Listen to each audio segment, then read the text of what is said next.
আসসালামু আলাইকুম রহমতুল্লাহি ওয়াবারাকাতুহু। যথারীতি আমি বিভিন্ন সময় বিভিন্নভাবে আসলে বিভিন্ন ফসলের উপরে বিভিন্ন নতুন নতুন তথ্য অনেক সময় আমি আপনাদের সামনে দিয়ে থাকি। তো তারই ধারাবাহিকতায় আমি আহ, একটা এলাকায় এসেছি এবং আমাদের একটা নতুন ফসল যত আছে সেগুলো তো আছেই। আমি একটা বিষয় একটু জানাতে চাচ্ছি যে আমাদের দেশে আমরা জানি যে ধান আমাদের, যেহেতু আমরা বাঙালি, আমরা মাছে ভাতে বাঙালি, তো সেই ধান আমাদের অতীব প্রয়োজন। আমরা ভাত ছাড়া চলতেই পারি না। এই ধানের উপরে আমি আজকে একটু আলোকপাত করব, কিছু বিষয় নিয়ে আপনাদের সামনে একটু কথা বলবো। এ বিষয়ে আমি চেষ্টা করব একটা জাত সম্বন্ধে, ধানের একটা জাত নিয়ে আপনাদেরকে নতুন কিছু তথ্য আপনাদেরকে সরবরাহ করার জন্য। তো শুরুতেই আমি মহান আল্লাহ রব্বুল আলমিনের কাছে শুক্রিয়া জ্ঞাপন করতেছি এবং সাথে সাথে আমি আজকে যে প্ল্যাটফর্মে দাঁড়িয়ে আছি, এই প্ল্যাটফর্মটা আহ, শোকাহত একটা প্ল্যাটফর্ম, আবার বিজয়ের প্ল্যাটফর্ম, আনন্দের প্ল্যাটফর্ম। এই প্ল্যাটফর্ম থেকে আমরা আসলে অনেক কিছুই হারিয়েছি, আবার যা পেয়েছি তা এই জাতিকে অনেক কিছুই দেওয়ার মতো। এটা আমরা বীরের জাতি। আমরা, আপনারা জেনে থাকবেন যে 5ই আগস্ট 2024 বাংলাদেশ আবার দ্বিতীয়বার স্বাধীনতা অর্জন করেছে, তাও আবার বৈষম্য বিরোধী ছাত্র ঐক্য আন্দোলনের কারণে। তো তাদের যেটা উদ্দেশ্য ছিল যে আসলে বাংলাদেশের কোনো ক্ষেত্রেই বৈষম্য থাকবে না, একটা বৈষম্য বিরোধী যে প্ল্যাটফর্ম বাংলাদেশে তৈরি করা প্রয়োজন, সেটা সেজন্য তারা কিন্তু যা চেয়েছে তারা কিন্তু সফলভাবে আল্লাহ রব্বুল আলমিন তাদের মাধ্যম দিয়ে নতুন এক বাংলাদেশকে আমাদেরকে উপহার দিয়েছে। তো যাক, আমি সেই স্বাধীনতার নতুন সূর্য উদয়ে আমি অভিনন্দন দিতে চাই এই যাদের রক্তের বিনিময়ে আজকে এই স্বাধীনতা আমরা পেয়েছি। সেই শহীদ সৈয়দ আবু সাইদের কথা আমরা অনেকেই জানি, এবং তার এই প্রথম যে আত্মত্যাগ, এই দেশের জন্য কি সাহসী যুবক, যার আত্মত্যাগের বিনিময়ে গোটা জাতির উত্তাল যে একটা আবহাওয়া তৈরি করে দিল, যেটা এই গোটা বাংলাদেশে একটা গণ অভ্যুত্থানের পরিচয় বহন করে দিল। এবং এই জাতি আমরা নতুনভাবে বা পৃথিবীতে, বাংলাদেশে আমরা নতুনভাবে সারা পৃথিবীতে মাথা উঁচু করে দাঁড়িয়ে থাকতে পেরেছি। আমি বিনম্র শ্রদ্ধা চিত্তে সেই সকল শহীদ ভাইদের এবং ছাত্র জনতাকে স্যালুট দিতে চাই। এবং পাশাপাশি আমি যেটা বলতে চাচ্ছি সেটা হচ্ছে যে ধান যেহেতু আমাদের ভাতের একটা অর্থকরী ফসল, আপনারা জেনে থাকেন যে ধান বিশ্বে এটা পৃথিবীতে 3,000 4,000 কেউ 13,000 বছর আগেও পৃথিবীতে প্রাচীনকাল থেকে এইটা মানুষের খাদ্য তালিকায় মেনু হিসাবে এটা মানুষের ভিতরে আছে। পৃথিবীতে সব দেশই যে ধান খাই বা আমরা ভাত খাই সেটা কিন্তু না। তো এটা আসলে আমরা ধান বলি, এটা বাংলায় ভাত আছে বা এর একটা অনেক নাম আছে, রাইস এবং অরাইজার সার্টিফাইড সাইন্টিফিক নেম আছে। বাংলাদেশে যেটা কৃষি উন্নয়ন কর্পোরেশন এবং বাংলাদেশে অ্যাটমিক এগ্রিকালচার রিসার্চ ইনস্টিটিউশন যারা আছেন, যারা নিরলস পরিশ্রমে আজকে এই ধানের যে নতুন নতুন জাত ভ্যারাইটিগুলো তারা ইতিমধ্যে উৎপাদন করছেন। আপনারা জেনে থাকবেন যে 3,000 ভ্যারাইটিস ধান পৃথিবীতে টোটালি আছে। আমাদের বাংলাদেশে এর ভিতরে ধানের চাষ হয় মোর দ্যান 135, অর্থাৎ 135 ভ্যারাইটিসের ধান আমাদের বাংলাদেশে চাষ হয়। তো ধানের ক্ষেত্রে আমাদের বাংলাদেশে একটা রেওয়াজ ছিল সবার ভিতরে যে আমাদের ধান যেন হতে গেলে সেই সময় এমন হয় যে 140 থেকে 160 দিন আমাদের টোটাল ধানের ডিউরেশনটা থাকে। তো সেটা রেভলিউশনারি করার জন্য নতুন করে সেইটাকে ভেঙে দেওয়ার জন্য বাংলাদেশ এগ্রিকালচার রিসার্চ ইনস্টিটিউট অর্থাৎ ব্রি এবং Bangladesh atomic agriculture research institute যারা আছেন, যেনাদের সায়েন্টিস্টের কারণে তেনারা কিন্তু ডে বাই ডে তারা কিন্তু নিরলস পরিশ্রম করছেন যে কি নতুন নতুন ভ্যারাইটিস যেগুলো প্রতিকূল পরিবেশের সাথে টিকে থাকবে এবং অধিক ফলন দিবে, কৃষকের যেন আমাদের দেশের খাদ্য চাহিদার যেন একটা বড় অঙ্কের যোগানদাতা হিসেবে কাজ করে। এর ফলশ্রুতিতে আমি আজকে আপনাদের সামনে, হয়তো ধানের সম্বন্ধে আপনারা অনেকেই জানেন, আমরা মাছে ভাতে ছোটকাল থেকে বড় হয়েছি, ধান নিয়ে জানি। তো তারপরেও একটা ধানের সম্বন্ধে বলবো, এটা জাতটা হচ্ছে ব্রি 98। এটা আপনি জানেন, এই জাতটা বাংলাদেশের সায়েন্টিস্টদের, ব্রি বাংলাদেশ রাইস রিসার্চ ইনস্টিটিউশনের তৈরি। তো এই ধানের জাতটার আসলে একটা রেভুলেশন করছে, যেটা 140 days to 160 days যেটা রেভুলেশন, সেটা 90 to 100 days নেভার অ্যাবোর্ড এটা থেকে আসছে। এই ধানের জাতটা সম্বন্ধে আমি আর বিস্তারিত ডিটেলস না বলে আমি চাচ্ছি যে আমি এই ধানটা শুরু থেকে উৎপাদন করার থেকে, যার এই জায়গাটা আমি এসেছি তিনিও একজন ইটভাটা মালিক, তিনি এই পরিত্যক্ত জমি একসময়, তার নাম মোহাম্মদ জাহাঙ্গীর হোসেন, তিনি এই সময়ে একটা সময় তার এই 13-14 বিঘা যে জমিটা ছিল, সেই জমিটা কিন্তু সে পতিত রাখতো। সেই সময় সে কিন্তু এটা আবাদ করত না। কিন্তু একটা সময় যে এই দেশের এই ক্রান্তি লগ্নে তার সাথে একাত্মতা ঘোষণা করার কারণে সেও ছাত্রদের এই বৈষম্য বিরোধী ছাত্রদের আন্দোলনের এইটার কারণে সেও একাত্মতা হতে বলছে না আমার এই জায়গাটা ফেলে রাখা যাবে না।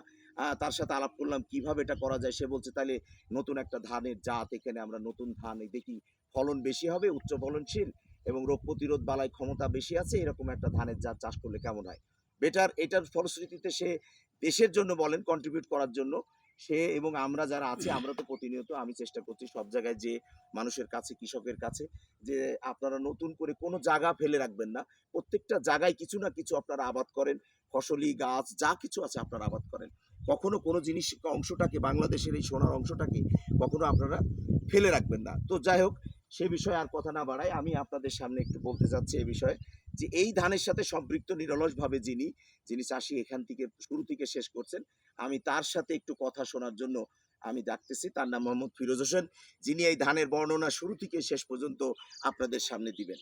জি ফিরোজ ভাই, আপনাকে একটু ডাকতেছি, আসেন।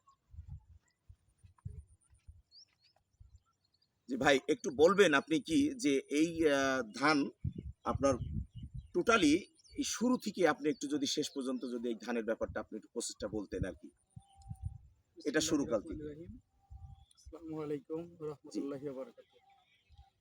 যেহেতু আমি আজকে ৩ বছর ধরে এই চাষাবাদটা মানে করতেছি এর আগেও আমাদের আপনি এই ধানটা চাষ করছেন? করেছি। ও আচ্ছা আচ্ছা। যেহেতু আমার ভাটা মালিকের উদ্যোগে এবং আমারও উদ্যোগে আমরা দুজন মিলেই হুম, হুম। যে আমাদের চাষ কাজটা এই কাজটা শুরু করেছি। এখন বীজ যখন বপনের টাইম হয় সেই বপন কাল থেকে শুরু করে ২০ থেকে ২৫ দিনের ভিতরে আপনার বীজটা রেডি মানে চারাটা রেডি হয়ে যায়। চারাটা আমাদের আর হয়ে যায়। ওই আপনার ২০ থেকে ২৫ দিন পরে আপনি আপনার জমিতে ধানটা রোপণ করতে হ্যাঁ, পারছেন। ২০ থেকে ২৫ দিন পরেই আমি আমার জমিতে ধানটা লাগাই দেই। এখন বর্তমানে যে ধানের অবস্থাটা আমি দেখতেছি, এই ধানটার বয়সটা কতদিন হবে টোটাল শুরু থেকে? এখন শুরু থেকে ওইদিকে ছিল ২৫ দিন আর এদিকে আছে হচ্ছে আপনার ১ মাস ৭ দিন। ১ মাস ৬০ দিন। টোটালি টোটালে মনে করেন যে আপনার ১ মাস ২০ দিন ২২ দিন বয়স টোটাল টোটালে। ধানের। জি। তো সেই অনুপাতে আপনি পূর্বে যে ৩ বিঘা এই বিডি 98 এই ধানটা চাষ করছিলেন, সেক্ষেত্রে আপনার আগের যে অভিজ্ঞতার সাথে এই অভিজ্ঞতাতে এখন কি মনে হয় যে ধানের অবস্থা, ধান গাছের অবস্থা খুব ভালো আছে বর্তমান? হ্যাঁ, জি98 ধানটা অনেক দিক থেকেই ভালো উন্নত মানের। আচ্ছা। যেহেতু এই গাছগুলা এই ধানগুলা হচ্ছে আপনার অল্প সময়ের ভিতরে ধানগুলা হয়ে যায়। তারপর দেখা যাচ্ছে ৯০ থেকে ১০০ দিনের ভিতরে একজন চাষী এই ধানগুলা করে ঘরে তুলতে পারবে। আচ্ছা, আচ্ছা, আচ্ছা, আচ্ছা। আর এর আগে যখন আপনি ৩ বিঘা জমিতে যখন এই ধানটা আপনি চাষ করছেন, হ্যাঁ, তখন করেছি। এটা এভারেজ আপনি ফলন পেয়েছিলেন কেমন? যখন এর আগে আমি ৩ বিঘা জমি আবাদ করেছিলাম, তখন ফলন পেয়েছিলাম ২২ থেকে ২৫ মণ হারে প্রতি বিঘাতে ফলন পেয়েছিলাম। আচ্ছা, আচ্ছা, আচ্ছা। এবার এই ফলন পাওয়ার কারণে এবারও ফের আমি এই আবাদটা শুরু করেছি। এখন বর্তমানে আপনি এটা কত বিঘাতে নিয়ে গেছেন? এখন বর্তমানে এটা আমার ১৩ বিঘা আছে। ও আপনি তো এখানে একটা ভাটা মালিকের এই ইতে আছেন। জি, এখানে জি। ১৩ বিঘা একবারে আপনি 98 বিডি 98 চাষ করছেন। হ্যাঁ, ১৩ বিঘা এখন এই বর্তমানে ৯৮ ধান আমি চাষ করছি ১৩ বিঘা। তো এই ধানটা আপনার সব দিক থেকে ভালো, অল্প সময় লাগে। প্লাস ধানটাও খুব সুন্দর। রোগ ধানটা খেতে প্রতিরোধ ক্ষমতাটা খুব বেশি নাকি? হ্যাঁ, পোকার আক্রমণ কেমন হয় এই ধানে? পোকার আক্রমণ প্রত্যেকটা ধানেই হয়। সেমন তারপরও ভালো মন্দর তো একটা বিষয় আছে। জি, তবে জি, এই জি। ধানটাই আমি মনে করি সব দিক থেকে ভালো। যেহেতু পোকার আক্রমণ কম থাকবে আপনার। আচ্ছা, আপনি এই ধানটাকে আসলে কি এইভাবে ভালোভাবে সুস্থভাবে সবল ধান যদি ভালো না গাছ ভালো না হয় তাহলে ফল মানে ভালো হবে না, ফল থেকে আমাদের ফলনটাও ভালো হবে না।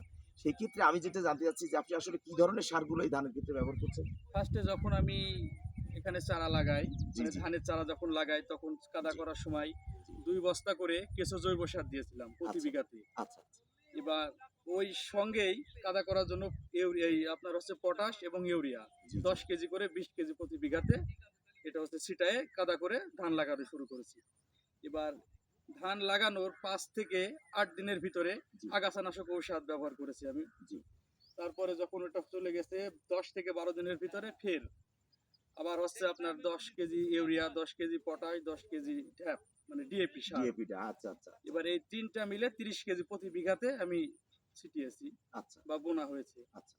আর তারপরে আপনার হচ্ছে ২০ থেকে ২২ দিনের ভিতরে ফের আপনার কীটনাশক ব্যবহার করা হয়েছে মাজরা পোকার জন্য। যেহেতু ধান তো আপনার মাজরা পোকায় যদি খায় তো ধানটা হবে না, হবে না, রাইট। এজন্য ওই মাজরা পোকার দমনের জন্য আমি নিডশট এবং পালসার এই দুইটা মিক্সারে আচ্ছা, স্প্রে আচ্ছা। করে দিয়েছি। এটা কি হারে কোন কোন মানে কি ভাবে আপনি পানির সাথে মিশ্রণ করছেন? কত এটা লিটার হচ্ছে পানিতে কত মিলিগ্রাম দিয়েছেন? এটা হচ্ছে আপনার 52 থেকে 53 লিটার পানি দেওয়া লাগবে প্রতি বিঘাতে। আচ্ছা, আচ্ছা, এই যে আমাদের যে বিষ স্প্রে করা মেশিনটা আছে, আচ্ছা, এটা হচ্ছে 17 লিটার করে পানি ধরে। আচ্ছা, আচ্ছা, এবার ৩টা করে ঢপ একটা বিঘাতে, প্রতি বিঘাতে ৩ ঢপ করে আচ্ছা, পানি দেওয়া লাগে। আচ্ছা, আচ্ছা, তাতে ৩ শতরং ৫১, ৫২ এর ভিতরে পড়ে। আচ্ছা, এবার এটা যদি আমি দিই প্রত্যেকটা বিঘাতে, তো সুন্দরভাবে স্প্রে করলে প্রত্যেকটা ধানের মাথা এবং পাতা পর্যন্ত ভিজে যাবে। সুন্দর। তাতে আমার পোকার আক্রমণ কমে যাবে। পোকার অনেকাংশেই আক্রমণ কমে করবে যাবে। না। রাইট, জি। Right, right. হ্যাঁ, হ্যাঁ। খুব সুন্দর একটা কথা বলছেন। আর এখন আপাতত আ আপনার এই ধানটা আসলে দেখতে কেমন আর খাইতে কেমন? আসলে ধানটা দেখতে চিকন। হুম, হুম। খুব একটা এটা কি বাসমতির কাছাকাছি? বাসমতি প্রায় ধরা যায় আচ্ছা, বাসমতির আর মতোই। খাওয়ার বেলায় আসলে খাওয়ার কেমন? দিক থেকে খুব সুস্বাদু, ধানটা এর চিকন, সুঘ্রাণটা লম্বা, কেমন? ঘ্রাণ, স্মেলটা সুঘ্রাণটাও ভালো? সৌন্দর্য। খুব সুন্দর না? হ্যাঁ, খুব সুন্দর আচ্ছা, এই ধানটা কি খাওয়ার এমন জন্য। হয় কখনো এর আগে যেহেতু আপনি ৩ বিঘা করছিলেন, তখন যে ধানটা আপনি উৎপাদনে পেয়েছিলেন আরকি, সেই সময় এই ধানটা আপনি যখন বাসায় নিজে প্রসেস করছেন, তারপরে যখন আপনার বাড়ির সদস্যরা এটা ভাত রান্না করে আপনি যখন খাইছেন, এটা কি কখনো আপনি দেখছেন যে আজকে যে ভাতটা রান্না করছেন, এটা আগামীকালকে এই ভাতটার পরিস্থিতিটা অন্যান্য চালের তুলনায় করছেন কখনো? হ্যাঁ, আমি নিঃসন্দেহে চাউলটা নিজে বাসায় নিয়ে গিয়ে নিজে রান্না করে এবং আমার সকল মিলে খেয়েছি এবং আজকে রান্না করে দেখার জন্য আজকে রান্না করে রাখছি এবং আগামীকালকে সেটা খেয়েছি। মাশাআল্লাহ, এতে মাশাআল্লাহ। কোনো সমস্যা তাহলে নেই। বলা যায় যে এই ধানটা আসলে খুবই যথেষ্ট কৃষকের জন্য উপকারী হবে। হ্যাঁ, কৃষকের জন্য উপকার হবে এবং আমি প্রত্যেকটা কৃষকের ক্ষেত্রে বলতে চাই যে আপনারা ৯৮ এই B৯৮ ধানটা আপনারা উৎপাদন করুন এবং এই অধিক ধানগুলায় ফলন ঘরে তুলুন। অধিক ফলন আছে। প্লাস এগুলো হচ্ছে অল্প সময়ের ভিতরে অল্প ৯০ থেকে সময়ের ১০০ দিনের ভিতরে আপনারা ধানটা ঘরে তুলতে পারবেন। খুবই ভালো একটা আর আরেকটা আর কথা, বাংলাদেশের এই পরিস্থিতিতে আসলে কৃষকদের জন্য আপনার কোন নতুন মেসেজ আছে কি? হ্যাঁ, বাংলাদেশের এই কৃষকদের জন্য আমার নতুন মেসেজ, কৃষক ভাইদের জন্য কৃষক একটু ভাইদের সম্মানিত জন্য ভাইদের জন্য আপনি যেহেতু একটা খুবই জানে মানে একটা কৃষক আপনি নিজেও আসলে খুবই মাটির সাথে থাকেন। সেক্ষেত্রে আপনি একটু কৃষক ভাইদের জন্য কিছু বলেন। যে এই আমি পরিস্থিতিতে আসলে আমাদের কি এই দরকার দেশে? পরিস্থিতিতে আমি কৃষক ভাইদের জন্য একটা মেসেজ দিতে চাই আপনার মাধ্যম দিয়ে। জি, জি, জি। যেহেতু আমি দেখেছি আপনি বিভিন্ন জায়গায় ধান, গম, ভুট্টা, ধান মানে বিভিন্ন শস্য জি, জি, ফসলের জি, জি। আপনি অনেক সময় হেল্প করে থাকেন। অনেক সময় যে এই কাজটা করতে হবে, জি, এই কৃষক কাজটা ভাইদের করো না, নিয়ে। কৃষক ভাইদের জন্য জি, অনেক উপকার করে থাকেন। জি, জি। আপনার পরামর্শ অনুযায়ী অনেক কৃষকরা নিজেদের ফসল অনেক উপকৃত হয় উপকৃত ইনশাআল্লাহ। হচ্ছে। যতটুকু আমি পারছি জি। আরকি আপনাদের সামনে এসে দাঁড়াতে। সেই ততটুকু হিসাবে আমার আমি সেবা অবিরাম আমাদের চলবে। কৃষক ভাইদের একটা মেসেজ করতে জি, জি। চাই যে আপনাদের কোনো জায়গা ফেলে রাখবেন না। প্রত্যেকটা জায়গায় আপনারা ধান হোক, গম হোক, পাট হোক বা ভুট্টা হোক যেকোনো একটা, আমরা সমৃদ্ধশালী হ্যাঁ, দেশ হিসাবে যেকোনো সমৃদ্ধ শস্য, ফসলে হতে চাই। যেকোনো যেহেতু এখন আমাদের দেশের একটা ভাঙচুর ভঙ্গুর অবস্থা। আমরা চাই এই অবস্থা থেকে যত দ্রুত বের হয়ে আসতে পারি। যেহেতু আমাদের লাল সবুজের দেশ, আমি রাইট, চাই রাইট, যে রাইট, আমাদের রাইট। দেশটা সবুজে ভরে সবুজের থাক। সমারোহে যেন জি, থাকে। গুড। তাহলে আপনি সকল কৃষক ভাইদের বলতে চাচ্ছেন এবং এই বিজয়ের দিনে বলতে চাচ্ছেন যে সকলেই যেন খাদ্যের স্বয়ংসম্পূর্ণতার দিকে এগিয়ে যাই। আমরা এগিয়ে আসতে পারি। জি, জি। জি। তাহলে আর এই ছিল আমাদের আসলে সবশেষে যেটা বলার ছিল ভাই আপনার মাধ্যমে আমরা মেসেজ দিতে চাই এখন আচ্ছা। বর্তমানে আমাদের প্রধান উপদেষ্টাকে।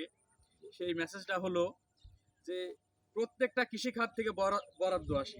জি, জি, জি, জি। যেটাকে বলা হয়, নিঃসন্দেহে এদেশে অনেক হ্যাঁ, বরাদ্দ অনেক কৃষিতে বরাদ্দ আছে। এবং যেসব বরাদ্দের বরাদ্দগুলা, মাত্রাটাও বাড়ানো উচিত জি, আগের থেকে অনেক। যেসব বরাদ্দগুলা কিন্তু আমাদের পর্যন্ত পৌঁছায় না। জি, জি, জি, জি। এগুলা হয় আপনাদের কোনো চেয়ারম্যান, কোনো মেম্বার, তাই ভাই ভাইস্তিরা এগুলা নিয়ে খাচ্ছে। নিয়ে খাচ্ছে।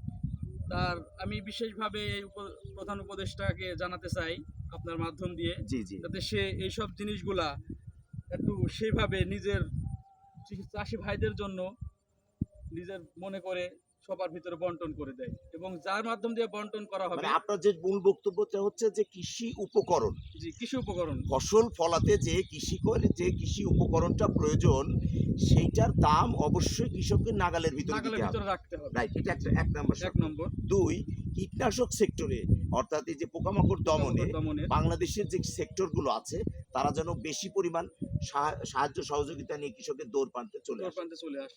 ৩, আপনি যেটা আরেকটা আমাকে বলছিলেন কিছুক্ষণ আগে যে ফিরোজ ভাই যে দেশে আসলে দুর্নীতিতে ছেয়ে গেছে।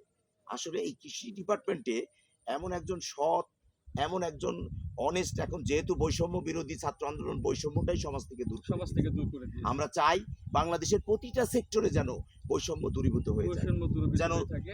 সকলেই আমরা ভাই ভাই একসাথে, আমরা এখানে জাতিগত ভেদাভেদ থাকবে না, আমরা বাংলাদেশি, আমরা বাঙালি, এই পরিচয়ে আমরা যেন থাকবো, থাকতে তাই না? পারি। আমাদের মূল জি, বক্তব্য এটা। জি, জি, তো এটাই। সেই ক্ষেত্রে আমরা চাচ্ছি যেটা, যে আমরা একটা বিপ্লব চাচ্ছি দেশে, খাদ্যে স্বয়ংসম্পূর্ণতা আমরা হ্যাঁ, ছিলাম, আগামীতেও থাকতে চাচ্ছি। ধান আমাদের দেশের ৪ নম্বর অর্থকরী ফসল হিসেবে আছে, ভুট্টা আছে, ভুট্টা আছে, গম গম আছে, আছে, জি। আখ আছে, পাট আছে, আরো অনেক শস্য শ্যামলা সুফলা আমাদের এই দেশ। সো আমরা আপনার মাধ্যম দিয়ে আজকে কৃষক ভাইদেরকে, আরো বাংলাদেশের সকল কৃষক ভাইদেরকে একটু জানিয়ে দিতে চাই যে আপনারা ফ্রম হার্ট, ফ্রম নিজের থেকে আপনারা এই দেশের জন্য এগিয়ে আসুন। আপনারা নতুন করে এই দেশকে আবার কিছু দিন, এবং এই সম্ভাবনাময় দেশকে, এই বাংলাদেশকে যেন আমরা বিশ্বের দরবারে মাথা উঁচু করে দাঁড়াতে পারি। আমাদের গোটা খাদ্যে আমরা যেন স্বয়ংসম্পূর্ণ হয়ে যেতে পারি। যেমন এই ধানে আমরা বাংলাদেশে যেমন আমাদের পজিশন, আশেপাশে যারা আছে, আমরা চীন এবং ইন্ডিয়া এবং আমরা ভারত এবং ইন্দোনেশিয়ায় কিন্তু ধান উৎপাদনে সবচেয়ে বেশি কিন্তু। তো আমরা তাদের থেকে আমরা ৩য় অবস্থানে আছি। সো আমরা এটা থেকে যদি আরো বেশি ডেভেলপ করতে পারি, যারা এগ্রিকালচার ইনস্টিটিউশনে যারা সায়েন্টিস্ট আছেন সম্মানিত, সেখানে যোগ্য লোক বসাতে হবে, এবং সেখানে খুঁজে খুঁজে ভালো ভালো লোকগুলোকে, যারা দেশের জন্য নিবেদিত প্রাণ, তাহলেই আমাদের দেশে কৃষকের দ্বার গুণান্তে, মনে রাখবেন, কৃষক বাঁচলে বাঁচবে দেশ, এই সোনার বাংলার সুফলা দেশ। কৃষকই এই দেশের খুঁটি, কৃষকই এই দেশের শক্তি। আজকে কৃষক জনতায় বাঁচলে দেশের খাদ্যে স্বয়ংসম্পূর্ণতা হব, আমরা বিশ্বের দরবারে মাথা উঁচু করে থাকতে পারবো। ধন্যবাদ সকলকে আপনাদের আমার এই ভিডিওটি দেখার জন্য। অনুরোধ রইল, আমার একটা পেজ আছে আলমডাঙ্গা দর্পণ, আমি তার একজন নিয়মিত সেবক। আমি চাই আপনাদেরকে আরো বেশি, আপনারা আমাকে উদ্বুদ্ধ করলে আমি এই কৃষি বিষয়ে আরো বেশি নতুন নতুন অন্যান্য ফসলের বিভিন্ন প্রোগ্রাম সম্বন্ধে এবং কৃষকের সাথে আলোচনা, এই জিনিসগুলো আপনাদের সামনে আমি তুলে ধরবো ইনশাল্লাহ। এটা আপনাদের কাছে দোয়া রইল। আপনারাও আমাদের জন্য, আমার জন্য দোয়া করবেন। এই স্বাধীন বাংলাদেশের সকল ছাত্র জনতাকে পরিশেষে স্যালুট দিয়ে, সালাম দিয়ে, নতুন বাংলাদেশ দেখার অপেক্ষায় আজকে আমরা এ পর্যন্তই। আবার নতুন কোনো ভিডিও নিয়ে আপনাদের সামনে আসবো ইনশাআল্লাহ। আসসালামু আলাইকুম ওয়া রাহমাতুল্লাহি ওয়া বারাকাতুহু।